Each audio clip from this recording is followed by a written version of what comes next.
Hello बच्चों, चलिए आज का हमारा प्रश्न उस सरल रेखा का समीकरण ज्ञात कीजिए जिसका अक्षों के बीच कटे रेखाखंड का मध्य बिंदु -3 और 2 है। तो हमें यहाँ से उस रेखा का समीकरण ज्ञात करना है। तो यदि हम यहाँ से देखें तो इस प्रश्न को करने हेतु हमारे पास यहाँ से हमारी मुख्य अवधारणा कार्य करेगी।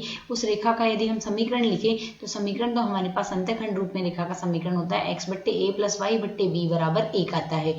साथ ही यहाँ से यदि हम निर्देशांक तलों के रूप में देखें तो यदि हमारे पास यहाँ से यह x अक्ष और यह y अक्ष हो तो यहाँ से यदि रेखा का रूप देखें तो रेखा हमारे पास कुछ इस रूप में आएगी, जहाँ से x अक्ष पर कटा हुआ जो मान आएगा वह तो आएगा x अक्ष पर a0 बिंदु पर प्रतिच्छेद करेगी और y अक्ष पर 0b बिंदु पर प्रतिच्छेद करेगी। और यदि हम यहाँ से इसका मध्य बिंदु देखें तो इस रेखा का मध्य बिंदु हमारे पास क्या लिखा जाएगा, a/2 0 + a/2 अर्थात a/2 आएगा। ठीक इसी प्रकार 0 + b/2 अर्थात b/2 आ गया। अब प्रश्न के अनुसार हमें क्या दिया गया है, इसका मध्य बिंदु हमारे पास बराबर दिया गया है -3 और 2।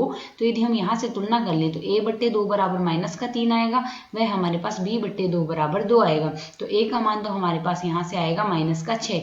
यहाँ से a का मान तो आ गया हमारे पास -6 और b का मान आ जाएगा हमारे पास यहाँ से 4। a और b का मान आ गया।